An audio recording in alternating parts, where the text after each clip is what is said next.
Hi guys, this is GSMDome.com and I'm here with the Huawei Nexus 6P for a full review. This is the latest Nexus phone launched, is the current Google Nexus flagship and one of the first phones to come with Android 6.0 Marshmallow pre-installed. It was launched in September 2015 with the Nexus 5X made by LG, and this is the first Huawei made Nexus phone. The price tag is around $500 on Amazon.com, and this is a 5.7-inch metal phablet, the successor to the Moto Nexus 6, which was a 6-incher. So the design, well, we're dealing here with the best looking Nexus phone up until now. It comes in matte gold, graphite, aluminum and frost. Those are the color flavors, and the thickness here is 7.3 millimeters and it weighs 178 grams. Meanwhile, the predecessor, the Nexus 6, that one weighed 184 grams, so it was heavier, and measured 10.1 millimeters in thickness, so it was also thicker. It's important to mention that this phone has the same thickness as the iPhone 6s Plus, 7.3 millimeters, but it's a bit lighter, quite a bit, because the 6s Plus weighs 192 grams. In the meantime, it's also slimmer than the Galaxy Note 5, so that's got to count for something. It has a premium build. It uses anodized aluminum, a unibody chassis, and at the front there's a 3D curved glass panel. It offers great grip, and it's quite a long device, so you shouldn't expect to be able to reach all the areas of the screen with a single finger or hand. That's out of the question. It's more of a phablet in the end. So the sides are rather flat compared to the current rounded side trend, and the camera hump gives this model a bit of personality. The build is pretty solid, and now let's analyze all of the elements we got here. So at the front we got these dual speakers, a pair here and a pair here. We obviously have sensors, front camera, and of course this upper piece is also the earpiece. And I have to say that the bezels are not quite narrow compared to the current standards. People are wishing to see edge-to-edge phones. Now if you move on the back, we got the main camera right here with a separate piece from the rest of the back, slightly thicker than the back, only slightly. I have to say that we got the front camera, dual LED flash, there is also the laser focus mechanism here somewhere, then we got a fingerprint scanner and a microphone right here. There's also a glass cover above the camera piece.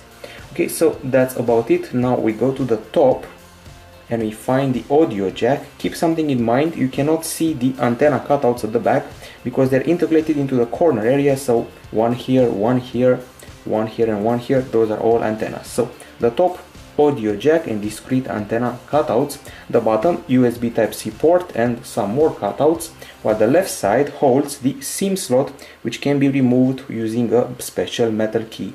The right side includes the volume button and power button that has a dotted pattern, so it can be easier to feel and press. Okay, so overall this model is very elegant, has premium materials, it's solid, and it's the best looking Nexus phone yet. There's great attention to details, and if you look at the back, it's also gently curved and looks very nice. Now as far as the hardware is concerned, we're getting here a 5.7-inch AMOLED display with a resolution of 2560 over 1440 pixels, a 16:9 aspect, and inside we find the octa-core 64-bit Qualcomm Snapdragon 810 processor in the version 2.1, clocked at 2 GHz. This one is actually the same processor from the OnePlus 2 handset, also the version 2.1. Other specs include the Adreno 430 GPU, 3 GB of LPDDR4 RAM, 3264 or 128 GB of storage, and no, there is no microSD card slot here. 8-megapixel camera at the front, 12.3 megapixel camera at the back, just like the other new Nexus phone made by LG. And then on the connectivity front, Wi-Fi 802.11, A, B, G and AC, dual band, Bluetooth 4.2, we got USB Type-C available at the bottom, GPS, LTE, DLNA and NFC. There are also dual speakers and 3 microphones in the mix. Well, the sensors include fingerprint, accelerometer, gyroscope, proximity, compass, ambient light, and that's pretty much it. Things to object in the hardware area, well, maybe the lack of 4 GB of RAM, and also maybe the lack of a microSD card slot, and perhaps the Snapdragon 810 was not exactly the best CPU that Huawei could use on this phone. Now the battery is a 3450 mAh unit, lithium polymer, and let's see how it performed in our test. But before that, I have to mention that on paper, this battery promises 440 hours of standby, 23 hours of talk time, and up to 100 hours of music playback.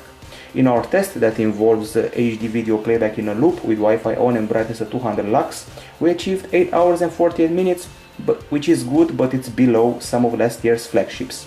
Well, at least it beats the Galaxy Note 4 with its 8 hours and 30 minutes, HTC One A9 with its 8 hours and 29 minutes, and the Nexus 6, the predecessor, which scored 8 hours and 30 minutes. Still, we were below the iPhone 6s Plus, almost twice as little playback time, so the iPhone 6s Plus scored 15 hours and 8 minutes, Galaxy Note 5 11 hours and 39 minutes, and the Huawei Mate 8 9 hours and 51 minutes.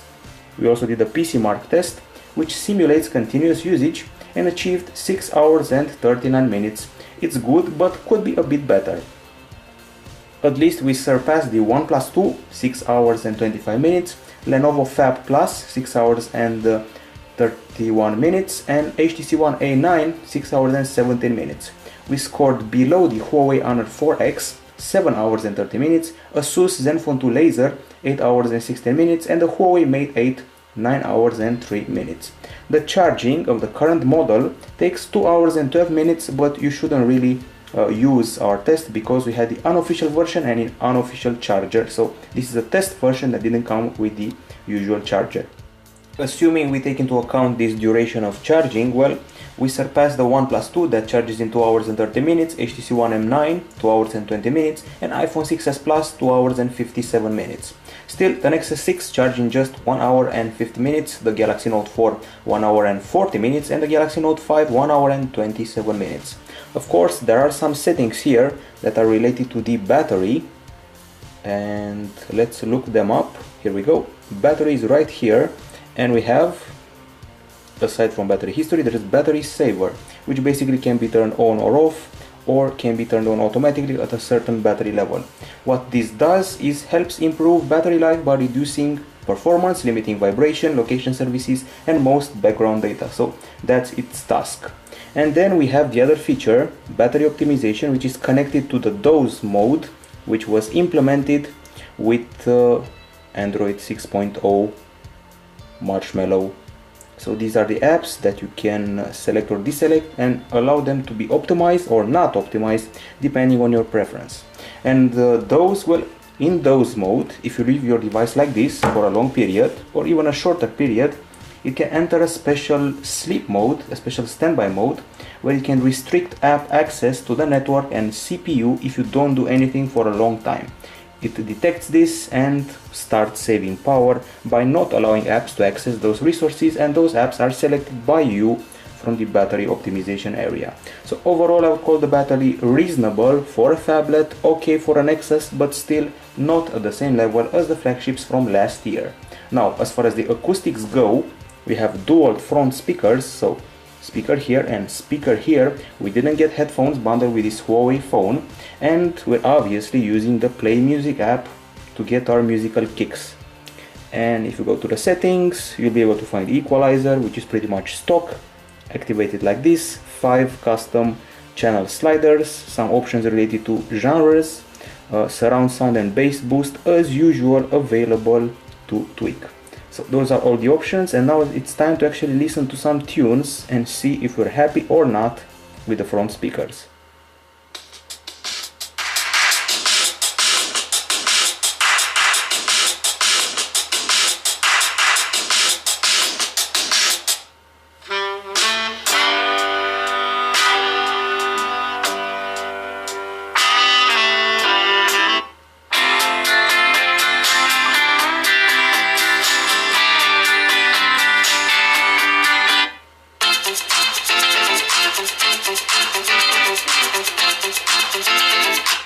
Okay, now some conclusions. The sound is quite loud, clear and crisp. We have a great bass and very nice guitar plus very good high notes. It feels like, let's say, 10% less impressive than an HTC handset with boom sound, for example. And guess what? There's no muffling if you place the phone with the display on a flat surface. So here we go.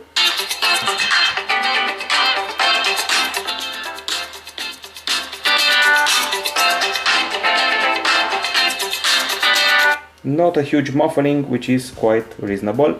And in order to prove that, we also have a special test, and our test involves using a decibel meter. And here we go. We achieved 81 decibels at the front, and then at the back 79.2 decibels, which may seem unimpressive, but in real life the phone is louder than this test shows.